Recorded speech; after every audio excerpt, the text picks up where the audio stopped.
Hello everyone, welcome to study squad. I am Shivani Chauhan. इस video में हम लोग देखने वाले हैं क्लास 8 हिंदी की बुक का चैप्टर 13 जहां पहिया है। तो देखिए, पड्डुकोट्टई एक जगह है तमिलनाडु में। आप में से किसी ने कहा था मैम रेडी कलर मत यूज़ करो, अलग अलग कर लो। चलो ठीक है, कौन सा करें, ग्रीन कर लेते हैं फिर, है ना। तो पड्डुकोट्टई तमिलनाडु में एक जगह है। साइकिल चलाना एक सामाजिक आंदोलन है, मतलब एक रिवॉल्यूशन सा आ गया है वहाँ पे, सब साइकिल चलाना चाहते हैं। कुछ अजीब सी बात है ना, तो ऐसे कहते हैं राइटर। देखिए कितनी अजीब सी बात है कि हर किसी को वहाँ पे साइकिल चलानी है, लेकिन चौंकने की बात नहीं है। पड्डुकोट्टई जिले की हज़ारों नवसाक्षर ग्रामीण महिलाओं के लिए यह आम बात है। तो सारी की सारी औरतें साइकिल चला रही हैं, ये थोड़ी सी चौंकने की बात हो सकती है कहीं और के लिए, पर पड्डुकोट्टई के लिए ये बात बिल्कुल कोई भी अजीब नहीं है। नवसाक्षर मतलब नई नई साक्षर हुई, नई नई पढ़ी लिखी जो औरतें हैं वो साइकिल चलाती हैं। अपने पिछड़ेपन पर लात मारने, अपना विरोध व्यक्त करने और उन जंजीरों को तोड़ने का जिनमें वे जकड़े हुए हैं, कोई ना कोई तरीका लोग निकाल ही लेते हैं। कभी कभी ये तरीके अजीबोगरीब होते हैं। तो जो लोग ज़्यादा बंधन में रहते हैं, जो बिल्कुल बंध के रह जाते हैं, एक तरह से जंजीरों में जकड़ जो जाते हैं, वो उन जंजीरों को तोड़ने का तरीका कहीं ना कहीं किसी ना किसी तरीके से निकाल ही लेते हैं। और कई बार ये तरीके बहुत ही अलग भी होते हैं। भारत के सर्वाधिक गरीब जिलों में से एक है पड्डुकोट्टई, मतलब बहुत ही गरीब जिला है ये पड्डुकोट्टई। पिछले दिनों यहाँ की ग्रामीण महिलाओं ने अपनी स्वाधीनता, आज़ादी और गतिशीलता को अभिव्यक्त करने के प्रतीक के रूप में साइकिल को चुना। तो औरतों ने अपनी इंडिपेंडेंस, स्वाधीनता, मतलब कि वो इंडिपेंडेंट हैं, वो आज़ाद होना चाहती हैं और वो समय के साथ आगे बढ़ना चाहती हैं या बढ़ रही हैं, उसको दिखाने के लिए वहाँ की औरतों ने किसको चुना? साइकिल को चुना। उनमें से अधिकांश नवसाक्षर थीं, जिन्होंने नई नई सीखी थी। अगर हम 10 वर्ष से कम उम्र की लड़कियों को अलग कर दें तो इसका यह अर्थ होगा कि यहाँ ग्रामीण महिलाओं के 1/4 हिस्से ने साइकिल चलाना सीख लिया है और इन महिलाओं में से 70,000 से भी अधिक महिलाओं ने प्रदर्शन एवं प्रतियोगिता जैसे सार्वजनिक कार्यक्रमों में बड़े गौरव के साथ नए कौशल का प्रदर्शन किया और भी उनमें साइकिल चलाने की इच्छा जारी है। तो इसमें बताते हैं कि लगभग जो पूरा इलाका है पड्डुकोट्टई, इसमें 1/4 तो 70,000 औरतों को तो मतलब बहुत ही अच्छे से साइकिल चलानी आती है। उन्होंने एक तरह से होता है कि एग्जीबिशन करी, दिखाया झुंड में जा कर के कि वो कितना अच्छे से उनको साइकिल चलाना आता है। वहाँ इसके लिए कई प्रशिक्षण शिविर चल रहे हैं। तो काफ़ी सारे चीज़ें मतलब ऐसे होते हैं ना कि सेंटर सिखाने वाले चल रहे हैं, साइकिल सिखाने वाले औरतों को कई सारे सेंटर्स वहाँ पर चल रहे हैं पड्डुकोट्टई में, और बहुत सारी औरतें सीखती हैं वहाँ। ग्रामीण पड्डुकोट्टई के मुख्य इलाकों में अत्यंत रूढ़िवादी पृष्ठभूमि से आई युवा मुस्लिम लड़कियां सड़कों से अपनी साइकिलों पर जाती हुई दिखाई देती हैं। तो पड्डुकोट्टई के गांव-गांव तक ऐसे ऐसे इलाकों में जहाँ पे बिल्कुल लड़कियों को बाहर निकलना भी वो नहीं था, अलाउड नहीं था, वहाँ पे अब लड़कियाँ साइकिल पर जाती हुई आपको दिख जाएंगी। जबीला बीवी नामक एक युवती ने, जिसने साइकिल चलाना शुरू किया है, मुझसे कहा ये मेरा अधिकार है, अब हम कहीं भी जा सकते हैं। तो साइकिल की सहायता से वो कहती हैं कि अब हम कहीं भी जा सकते हैं, अब हमें बस का इंतज़ार नहीं करना पड़ता। मुझे पता है जब मैंने साइकिल चलाना शुरू किया तो लोग फप्तियाँ कसते थे। फप्तियाँ कसते थे का मतलब है ऐसी उल्टी सीधी बातें करते थे, लेकिन मैंने उस पर कोई ध्यान नहीं दिया। तो यह डिपेंड करता है कि आप पे कितना फ़र्क पड़ता है ना। तो उन्होंने ध्यान ही नहीं दिया इस चीज़ पर, अगर लोग उनको उल्टा सीधा बोलते थे। तो फ़ातिमा एक माध्यमिक स्कूल में पढ़ाती हैं और उन्हें साइकिल चलाने का ऐसा चाव लगा है कि हर शाम आधा घंटे के लिए किराए पर साइकिल लेती हैं। एक नई साइकिल खरीदने की उनकी हैसियत नहीं है। तो वो स्कूल में पढ़ाती हैं, तो नई साइकिल तो फ़िलहाल वो नहीं खरीद सकती हैं, पर आधे घंटे, डेली आधा घंटा वो साइकिल किराए पर लेती हैं और उसको चलाती हैं। फ़ातिमा ने बताया कि साइकिल चलाने में एक ख़ास तरह की आज़ादी है। साइकिल चलाने में बड़ा अच्छा सा फ़ील होता है, हमें किसी पर निर्भर नहीं रहना पड़ता, मैं कभी इसे नहीं छोड़ूंगी। तो वो कहती कि मैं कभी भी साइकिल चलाना नहीं छोड़ूंगी। जमीला, फ़ातिमा और उनके मित्र अवकन्नी, इन सब की उम्र 20 वर्ष के आसपास है। तो जमीला, फ़ातिमा, अवकन्नी, इन सब की जो एज है वो 20 ईयर्स के आसपास है और इन्होंने अपने समुदाय की अनेक युवतियों को साइकिल चलाना सिखाया है। तो काफ़ी सारी लड़कियों ने अपने ही कम्युनिटी की लड़कियों को, अपने आसपास की लड़कियों को साइकिल चलाना भी सिखा दिया। इस ज़िले में साइकिल की धूम मची हुई है। इसकी प्रशंसकों में हैं महिलाएं, खेतिहर मजदूर, पत्थर खदानों में मजदूरी करने वाली औरतें और गाँव में काम करने वाली नर्सें। तो औरतें जो हैं, जो भी कोई काम पर जाती हैं या फिर घर का भी सामान लाने के लिए, आने जाने के लिए साइकिल का इस्तेमाल अब औरतें यहाँ पर पट्टुकोट्टई में करती हैं। बालवाड़ी और आंगनवाड़ी कार्यकर्ता, बेशकीमती पत्थरों को तराशने में लगी औरतें और स्कूल की अध्यापिकाएं भी साइकिल पर जमकर इस्तेमाल करती हैं। तो साइकिल का सब लोग इस्तेमाल करते हैं, चाहे वो स्कूल की टीचर्स हों या पत्थरों को तराशने वाली औरतें हों या कोई भी हो, सब साइकिल चलाते हैं। ग्राम सेविकाओं और दोपहर का भोजन पहुंचाने वाली औरतें भी पीछे नहीं हैं। सबसे बड़ी संख्या उन लोगों की है जो अभी नव साक्षर हुई हैं, मतलब जिन्होंने नए साइकिल चलाना सीखा है, वो बहुत ज़्यादा साइकिल चलाती हैं। जब किसी नवसाक्षर अथवा नई साइकिल चलाने वाली महिला से मैंने बातचीत करी, उसने साइकिल चलाने और अपनी व्यक्तिगत आज़ादी के बीच सीधा संबंध बताया। तो साइकिल चलाने और उसकी जो पर्सनल इंडिपेंडेंस है, पहले वो दूसरों पर डिपेंड करती थी, अब वो खुद अपना काम कर सकती है, ऐसा बताया औरतों ने। साइकिल आंदोलन की एक अगुआ का कहना है, मुख्य बात यह है कि इस आंदोलन ने महिलाओं को बहुत आत्मविश्वास प्रदान किया है। तो जो ये साइकिल चलाने का मतलब क्या है ना, आप लोग भी लड़कियां जो भी वीडियो देख रही हैं, तो क्या आप लोगों को फील कई बार होता है कि आपके भाइयों को वो काम करने दिया जाता है जो आपको नहीं करने दिया जाता है ना? तो बहुत ही ज़्यादा मतलब डिपेंडेंट हो जाती हैं लड़कियां अपने हर काम के लिए, अपने फादर, अपने भाइयों पे।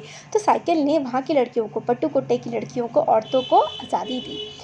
तो साइकिल आंदोलन की एक अगुआ का कहना है, मुख्य बात यह है कि इस आंदोलन ने महिलाओं को बहुत आत्मविश्वास, कॉन्फिडेंस दिया है। महत्वपूर्ण यह है कि इसमें पुरुषों पर उनकी निर्भरता कम हो रही है, मतलब सामान लाने के लिए, बाहर जाने के लिए पुरुषों पर डिपेंड ही नहीं करना पड़ता है, खुद जा सकती हैं। अब हम प्रायः देखते हैं कि कोई औरत अपनी साइकिल पर 4 किलोमीटर तक की दूरी आसानी से तय कर पाती है। 4 किलोमीटर तक औरतें साइकिल पर चली जाती हैं। कभी कभी साथ में उसके बच्चे भी होते हैं। यहाँ तक कि साइकिल से दूसरे स्थानों से सामान ढोने की व्यवस्था भी खुद ही की जा सकती है। तो सामान भी ले आओ भाई, साइकिल पे रख के दूर से भी। लेकिन यकीन मानिए, जब इन्होंने साइकिल चलाना शुरू किया तो इन पर लोगों ने जमकर प्रहार किया, जिसे उन्हें झेलना पड़ा। तो भाई लोग तो लोग ही होते हैं, कुछ तो लोग कहेंगे, लोगों का काम है कहना, है ना, वही वाली कहावत जो है ये वाली। तो आप कुछ भी नया करने की स्टार्ट करेंगे ना, तो लोग आपको कुछ पॉजिटिव बोलेंगे, ज़्यादातर नेगेटिव ही बोलेंगे। तो इस तरीके से जिन औरतों ने यहाँ पर भी साइकिल चलाना शुरू करा, काफ़ी नेगेटिव बातें उनको झेलनी पड़ी, गंदी टिप्पणियाँ की गईं। लेकिन धीरे धीरे साइकिल चलाने को सामाजिक स्वीकृति मिली, इसलिए महिलाओं ने इसे अपना लिया। तो बहुत ही गंदा भी बोलते थे ऐसी लड़कियों के बारे में, औरतों के बारे में जो साइकिल चलाती थी, बट धीरे धीरे सब लोगों ने इसको एक्सेप्ट करना शुरू कर दिया। साइकिल प्रशिक्षण शिविर देखना एक असाधारण अनुभव है, मतलब जहाँ पर साइकिल नहीं सिखाई जाती है ना, राइटर कहते हैं कि एक असाधारण, काफ़ी असामान्य है, जो कॉमनली हमें देखने को नहीं मिलता, ऐसा एक्सपीरियंस है। किला कुरुची गांव में सभी साइकिल सीखने वाली महिलाएं रविवार को इकट्ठी हुई थीं, इसलिए चलाने के आंदोलन के समर्थन में ऐसे आवेग देखकर कोई भी हैरान हुए बिना नहीं रह सकता। उन्हें इसे सीखना ही है। साइकिल ने उन्हें पुरुषों द्वारा थोपे गए दायरे के अंदर रोज़मर्रा की घिसी-पिटी चर्चा से बाहर निकलने का रास्ता दिया है। तो जो पुरुषों ने उन पर थोप दिया था ना कि भाई तुम्हें घर में ही रहना है, और डेली के डेली लाइफ में कुछ चेंज हो ही नहीं रहा है। जो रोज़ चल रहा था, जो कल चल रहा था, वो आज है और आने वाले समय में भी वही चलेगा। तो इस सारी बाउंडेशन से इस साइकिल आंदोलन ने औरतों को बाहर निकाला। ये नव साइकिल चालक गाने भी गाती हैं। ये उन गानों में साइकिल चलाने को प्रोत्साहन दिया गया है, मतलब साइकिल चलाने को और ज़्यादा एनकरेज किया गया है उन गानों में। इसमें से एक गाने की पंक्ति का भाव है, ओ बहन आ सीखो साइकिल, घूमे समय के पहिए संग। तो साइकिल का पहिया जैसे घूमता है, ऐसे ही तुम भी घूमो, तुम भी सीखो। जिन्हें साइकिल चलाने का प्रशिक्षण मिल चुका है, उनमें से बहुत सी बड़ी संख्या में साइकिल सीख चुकी महिलाएं अभी नई साइकिल सीखने वाली महिलाओं को भरपूर सहयोग देती हैं। तो जो पहले से सीख चुकी हैं और जो नई सीख रही हैं, एक दूसरे की, मतलब जो सीख चुकी है ना, वो नई लड़कियों की हेल्प भी करती हैं। इनमें यह न केवल सीखने सिखाने की इच्छा दिखाई देती है, बल्कि उनके बीच यह उत्साह भी दिखाई देता है कि सभी महिलाओं को साइकिल चलाना सीखना चाहिए। तो ये भी दिखता है हमें इसमें कि हर एक विमेन को साइकिल चलाना सीखना चाहिए। 1992 में इंटरनेशनल विमेंस डे, अंतर्राष्ट्रीय महिला दिवस के बाद अब यह जिला कभी भी पहले जैसा नहीं हो सकता। हैंडल पर झंडियाँ लगाए, घंटियाँ बजाते हुए साइकिल पर सवार 1500 महिलाओं ने पुडुकोट्टई में तूफान ला दिया। तो 1500 औरतें अपनी साइकिल पर झंडा लगाए और घंटियाँ बजाते हुए निकली थी। महिलाओं की साइकिल चलाने की इस तैयारी ने यहाँ रहने वालों को हक्का बक्का कर दिया। तो ये तैयारी जो इन्होंने करी थी कि भाई 15 अगस्त नहीं, इंटरनेशनल वुमेंस डे पे इन लोगों ने इस तरीके से झंडा लगाए और घंटियाँ बजाए पूरे शहर में घूमी थी। इस सारे मामले पर पुरुष की क्या राय थी? इसके पक्ष में आर साइकिल्स के मालिक को तो रहना ही था। मतलब आर साइकिल्स के जो मालिक थे भाई, उनकी तो साइकिलें बिक रही थी, तो वो तो इन्होंने इसका बहुत सपोर्ट किया। इस अकेले डीलर के यहाँ लेडीज साइकिल की बिक्री में साल भर में के अंदर काफ़ी वृद्धि आई। माना जा सकता है कि इस आंकड़े को 2 कारणों से कम करके आंका गया। पहली बात ये कि ढेर सारी महिलाओं ने जो लेडीज साइकिल का इंतज़ार नहीं कर सकती थी, जेंट साइकिलें खरीदी है भाई, क्योंकि लेडीज साइकिल पहले कम बिकती थी बट आने में टाइम लग रहा था, सारी बिक गई। तो जो वेट ही नहीं कर पा रही थी, उन्होंने जेंट्स साइकिल ही खरीद ली। दूसरी, उस डीलर ने बड़ी सतर्कता के साथ यह जानकारी मुझे दी थी। उसे लगा कि मैं बिक्री कर विभाग का कोई आदमी हूँ, तो उसने बहुत ही मतलब कम करके मुझे बताया था कि इनकम टैक्स वगैरह का कहीं मैं आदमी ना हूँ, इसलिए बहुत ही कम उसने बताया कि कितनी साइकिलें बिकी थी। पुदीमी अन्नामलई की चिलचिलाती धूप में एक अद्भुत दृश्य की तरह पत्थर के खदानों में दौड़ती भागती 22 वर्षीय मनोरमी को लोगों ने साइकिल सिखलाते देखा। उसने मुझे बताया, हमारा इलाका मुख्य शहर से कटा हुआ है। यहाँ जो साइकिल चलाना जानते हैं उनकी गतिशीलता बढ़ जाती है। तो ये बताते हैं कि हमारा जो इलाका है वो काफ़ी मेन इलाके से कटा हुआ है और जो साइकिल चलाना जानते हैं ना, वो काफ़ी तेज़ी से मतलब उनकी स्पीड बढ़ जाती है यहाँ पर। इसलिए चलाने के बहुत निश्चित आर्थिक निहितार्थ थे। इससे आय में वृद्धि हुई है। यहाँ की कुछ महिलाएं अगल बगल के गांवों में कृषि संबंधी अथवा अन्य उत्पाद बेच आती हैं। तो लोगों की इनकम भी बढ़ गई, क्योंकि साइकिल पर रख कर के सामान औरतें आसपास के इलाकों में बेच कर भी आने लगी। साइकिल की वजह से बसों के इंतज़ार में व्यय होने वाला उनका समय बच गया। बसों के इंतज़ार में जो टाइम उनका वेस्ट होता था वो भी बच गया। खराब परिवहन व्यवस्था वाले स्थानों के लिए तो यह बहुत महत्वपूर्ण है। तो ऐसी इलाके जहाँ पे बसेज और ये सब नहीं मिलते हैं, रिक्शे वगैरह, तो उसमें तो साइकिल बहुत इंपॉर्टेंट है। दूसरा, इससे इतना समय मिल जाता है कि ये अपने सामान बेचने पर ज़्यादा ध्यान केंद्रित कर पाती हैं। तो टाइम भी ज़्यादा मिल जाता है, आने जाने में टाइम वेस्ट नहीं होता, तो साइकिल चलाने वाली औरतें अपना सामान भी अच्छे से बेच पाती हैं। तीसरा, इससे ये कि अधिक इलाकों में जा पाती हैं, ज़्यादा एरिया में जा पाती हैं। अंतिम बात यह है कि अगर आप चाहें तो इससे आराम करने का काफ़ी समय मिल जाता है। तो सारा काम जल्दी हो जाता है, तो रेस्ट करने का भी टाइम मिल जाता है इन औरतों को। जिन छोटे उत्पादकों को बसों का इंतज़ार करना पड़ता था, वह स्टॉप तक पहुंचने के लिए भी पिता, भाई, पति या बेटों पर निर्भर रहना पड़ता था। वे अपना सामान बेचने के लिए कुछ गिने चुने गांव तक ही जा पाती थी। तो भाई, मैंने थोड़ी देर पहले आपको बताया था ना कि अपने बेटे पे, भाई पे मतलब किसी ना किसी पे डिपेंड रहना पड़ता था कि छोड़ के आ जाओ मैं वहाँ तक। कुछ को पैदल ही चलना पड़ता था। जिसके पास साइकिल नहीं है वे अभी भी पैदल ही जाती हैं। फिर उन्हें बच्चों की देखभाल के लिए, पीने का पानी लाने जैसे घरेलू कामों के लिए भी जल्दी ही भागकर घर पहुंचना पड़ता था। तो मतलब थोड़े छोटे काम के लिए भी उन्हें बहुत ज़्यादा टाइम लग जाता था, बट साइकिल आने से उनका बहुत काम आसान हो गया।